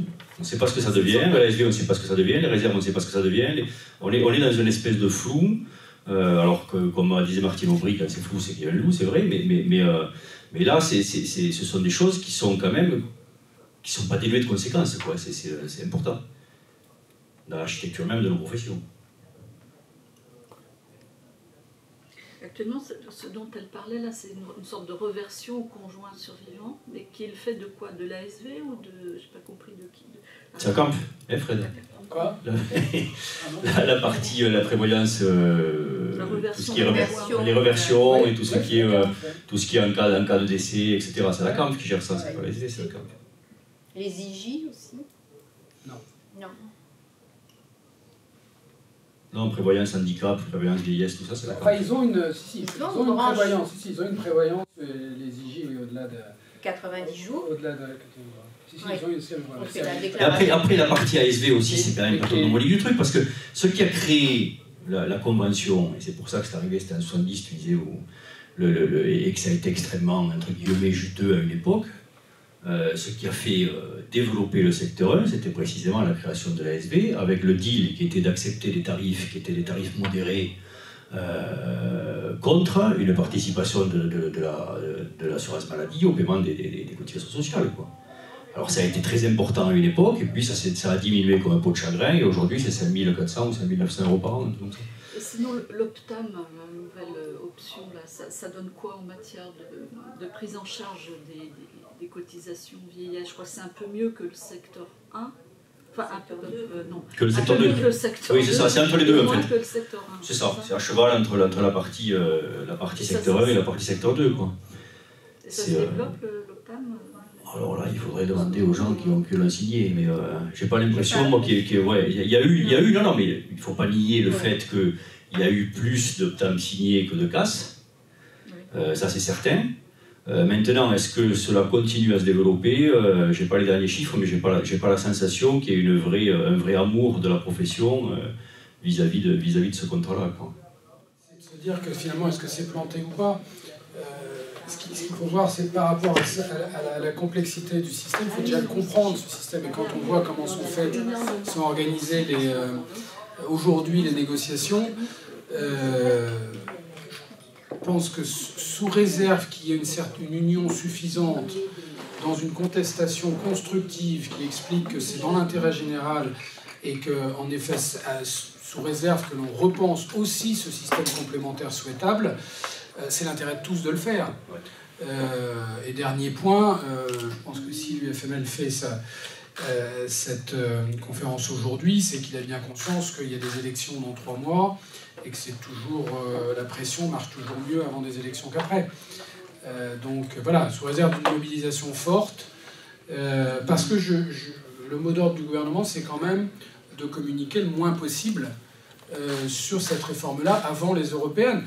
Donc c'est bien peut-être qu'il y a un loup, ou en tout cas qu'il n'a pas intérêt électoralement à communiquer dessus, donc il n'y a peut-être pas que des bonnes nouvelles à annoncer sur le plan des retraites. Voilà. Donc personnellement aussi, à titre personnel, je pense que ce n'est pas planté parce que personne n'a encore essayé, personne ne s'est rendu compte que c'était pas corporatiste que de défendre un autre modèle. Vous dites, vous, monsieur Bizarre, qu'on ne peut pas rester à 62 ans durablement, c'est pas viable. Ah ben si, c'est viable si vous baissez la retraite. Tout dépend sur le plan de... Ça, c'est enfin, c'est économiquement, pour que ça soit viable, il faut baisser la valeur du point. Je pense que socialement, puisqu'on parle beaucoup, il y a eu quelques maladresses qui ont été faites, parce que c'est vrai qu'en France... L'engagement, c'est 62 ans pendant le quinquennat. Après, si non, jamais... ça, on est bien d'accord. Voilà, on est bien d'accord que tout ça... bien sûr. On pourrait changer les curseurs. Non mais ce qui est étonnant, mais bon, cette promesse de campagne-là, c'est pas évident de sortir d'une promesse de campagne. Je ne sais pas si elle a fait gagner les élections, mais en tout cas, elle a aidé. Mais en tout cas, elle est négative sur un plan économique quand on veut inciter à l'emploi, quand on croit que le travail c'est un moyen et d'émancipation et d'améliorer ses revenus. Elle est assez à contresens du discours que l'on entend du gouvernement. Donc, en tout cas, sur le plan des retraites, là, d'abord, il faut savoir que nous, l'âge de sortie de l'emploi moyen, il est de 60,3 ans. Dans l'OCDE, c'est 65,7 ans. Donc, la raison principale du surcoût des retraites en France, c'est sa durée. La durée moyenne est de 25 ans contre 20 ans dans les autres pays. Il n'y a pas d'autre raison que ça. C'est pas parce qu'on a des retraites faramineuses. Ça se serait. La retraite moyenne est de 600 €. Bon. Donc, ça, évidemment, c'est un point sur lequel il faut... je pense que la problématique de ce discours, c'est un peu comme les 35 heures, il n'est pas sur le fond, il est sur la culture, sur les esprits. C'est laisser entendre à la population qu'on pourra rester à 62 ans, parce que vous avez raison, après on peut changer techniquement, mais les mêmes qui vous disent 62 ans c'est viable et dans 2 ans, ben non, vous avez dit que c'était viable mais on ne le savait pas, c'est compliqué après à gérer politiquement. Et puis surtout, à un moment de l'histoire, là encore... Ça permet de faire la bascule du régime vers le régime universel. Non, parce que c'est le cas aujourd'hui des régimes. C'est-à-dire que si vous voulez un peu maîtriser les dépenses publiques tout en maintenant les pensions, il faut augmenter l'âge de départ. Mais en plus, à un moment de l'histoire où les progrès de la médecine vont faire que l'abord du vieillissement ne sera plus du tout le même. Et plus du tout le même. Ça va changer tout au tout dans les 10 ans qui viennent. C'est-à-dire que déjà, on avait rajouté de la vie aux années. Vous savez, l'idée, c'est pas de rajouter des années à la vie, mais de la vie aux années. On avait rajouté de l'année à la vie et la courbe du vieillissement a changé, puisqu'avant on avait une courbe de vieillissement avec une entrée de la dépendance qui était aux alentours de 77-78 ans, et des gens qui étaient dépendants jusqu'à 90 ans, quoi. Et ça baissait comme ça. Et maintenant, plus ça va, plus on vieillit en bonne santé, et il y a une cassure qui est brutale. Donc la durée de la dépendance est assez faible. Ce qui veut dire que, avec en plus les progrès de la médecine, la génomique, etc., qui vont rentrer véritablement en utilisation dans les années qui viennent, il est probable qu'on va vivre beaucoup plus vieux et en bien meilleure santé. Donc on va avoir des retraites qui vont durer beaucoup plus longtemps. Donc il va falloir encore déplacer le curseur beaucoup plus. Et ça, on n'a pas l'impression que ce soit tenu. On n'en a pas parlé dans une réforme comme celle-là. Ça devrait être le point central. C'est-à-dire qu'on devrait mettre au centre même de la discussion les spécialistes de tout ce qui est nouvelles technologies médicales, pour avoir une espèce d'appréhension et de projection sur ce que vont amener ces technologies-là dans la prévention du vieillissement. Et c'est totalement mis de côté. Et on discute, c'est très français ça, on discute uniquement sur la partie économique de la chose, sans même regarder qu'est-ce qui va changer sur l'apport du vieillissement. Et on va vivre une révolution, mais vraiment, là encore plus qu'ailleurs, la révolution médicale, elle va être sur le vieillissement.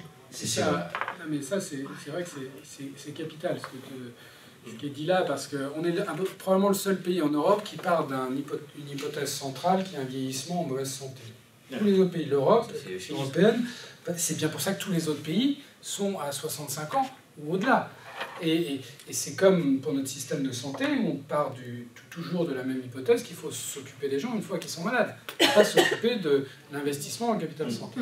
Alors, ce qu'a dit Madame tout à l'heure est parfaitement juste, qu'il y a une profession, des professions en souffrance, certainement plus qu'ailleurs dans le monde médical, qu'il faut prendre en considération. Mais de façon générale, c'est évidemment une hypothèse d'un vieillissement en bonne santé qui fait que vous aurez de plus en plus de gens qui travailleront de plus en plus tard. Parce qu'aujourd'hui, à 62 ans, vous avez un capital probablement santé qui est équivalent à 52 ans il y a 2 générations. Ça dépend de votre métier aussi. Hein. Oui, et ça bien dépend. sûr, bien sûr. Oui, ça dépend du métier. Mais enfin, bon, il y a beaucoup de gens dans les mines quand même. Mais ces choses-là, De plus en plus, c'est pareil aussi, parce que il va y avoir une la modification robotisation, la chose, tout va dans ce sens-là.